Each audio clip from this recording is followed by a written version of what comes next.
So yung topic natin ngayon is about credit card, responsible use of credit card. So kunyari yung credit card mo merong 200,000 na credit limit. Ang ibig sabihin ba nun kaya ka masaya kasi tingin mo nagkaroon ka ng additional 200,000 pesos sa cash mo, sa wallet mo?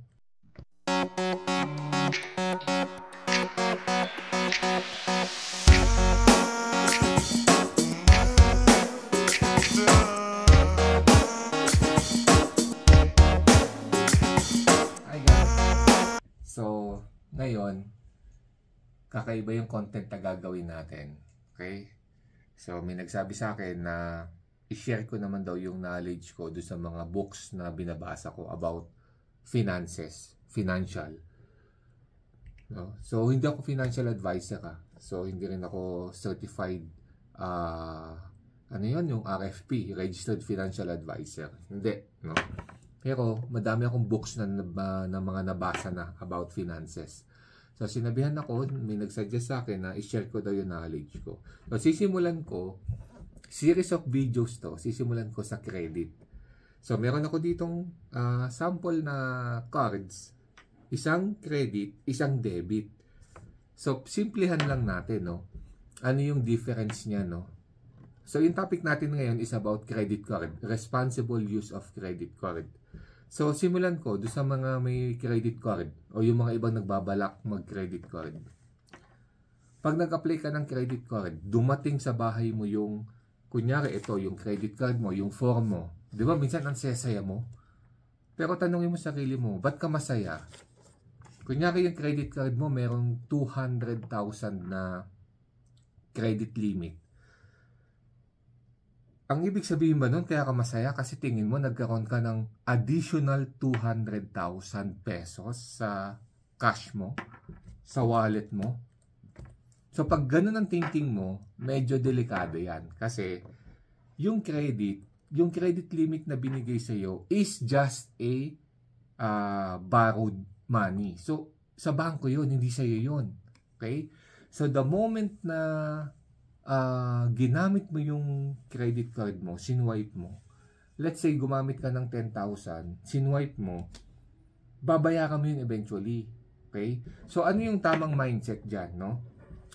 Sa credit mo, dapat meron kang debit, may backup ka. Ibig sabihin backup, may capacity ka na bayaran yung credit mo, yung ginamit mo sa credit mo. So ito, credit, gumamit ako ng 10,000, meron akong debit.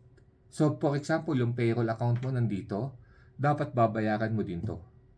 So, ginamit mo, bayaran mo. Okay?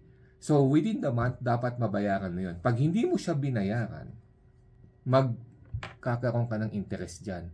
Pag hindi mo na-manage yung interest na yan, every month, gamit ka ng gamit, hindi mo nagamit, hindi mo na bayaran agad, coming from your cash dun sa debit mo, mahirap na makontrol yan.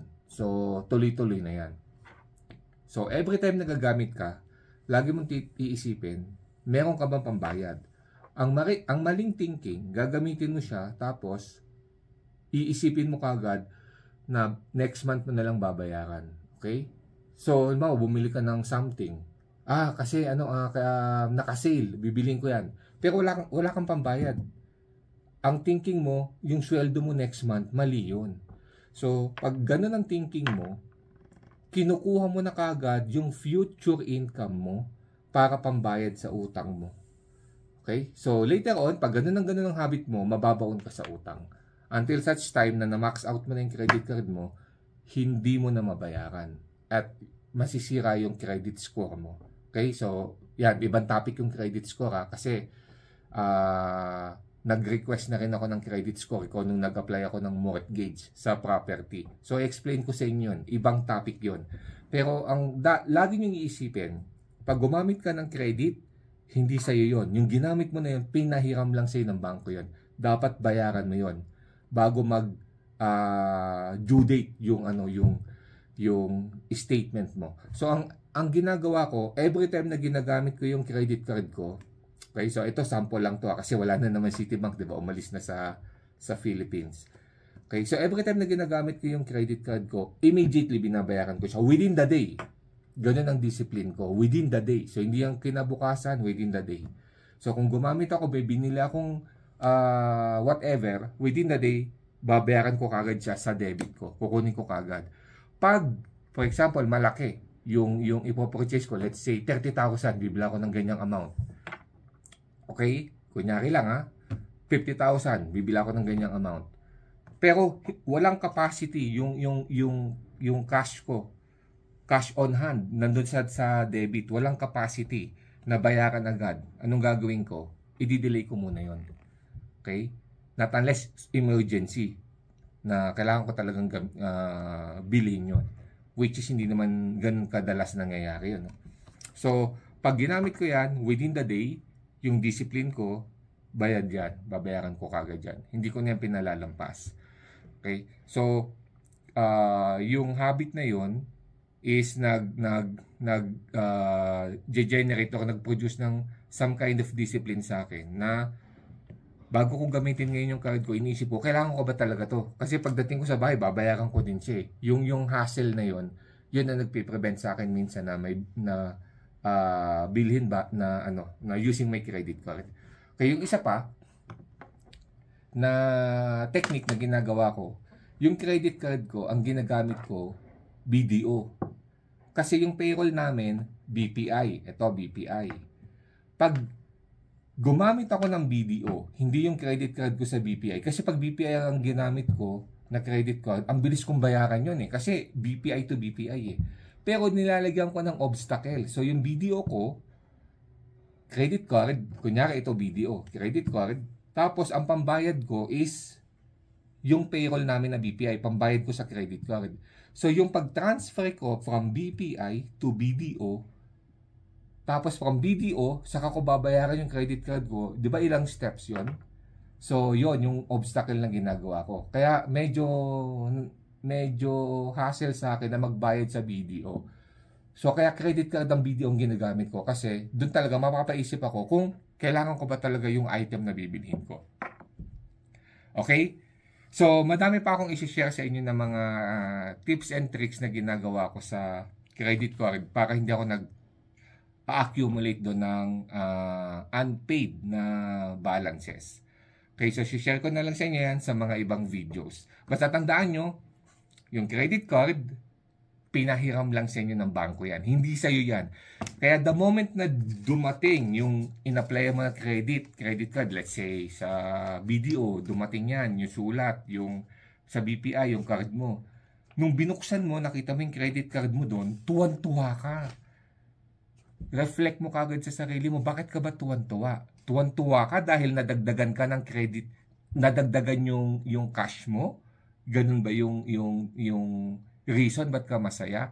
Or masaya ka kasi mabibili mo na yung bagay na hindi mo mabili. So parang mali pa rin, no? Kasi kung hindi mo siya mabili ng cash, mali na gagamitin mo yung credit card mo para bilhin yung bagay na hindi mo mabili. Tapos ang pambayad mo, yung future income mo, maling-mali yun. Kahit pabalik-balik ka rin mo, mali yun. Unless it is an emergency. Anong klaseng emergency? Medical emergency, for example. Okay? Ano pa? Nasira yung bahay mo, binagyo. Okay? After typhoon, kailangan mo magpagawa ng bahay. Wala kang emergency fund. Emergency yon. Kung hindi ka nakapag-save, nasira yung bubong mo, wala kang matitiran, pati family mo, emergency yon. Gagamit ka ng credit card, pero babayaran mo sa future income mo. Okay, emergency yun. Other than that, pag may binili kang gadget at wala ka pang pambayad, walang laman yung debit mo, wala kang cash on hand para pambayad sa credit card, bumili ka ng gadget, let's say worth 50,000, 100,000, whatever, pero walang laman yung debit mo, wala kang cash, babayaran mo ng installment, future income ay mababaon ka dyan kasi ang taas ng interest ngayon. Alright? So yun lang muna for this video on how to be responsible credit card user. Okay? So yun muna. Bye-bye. See you on next video.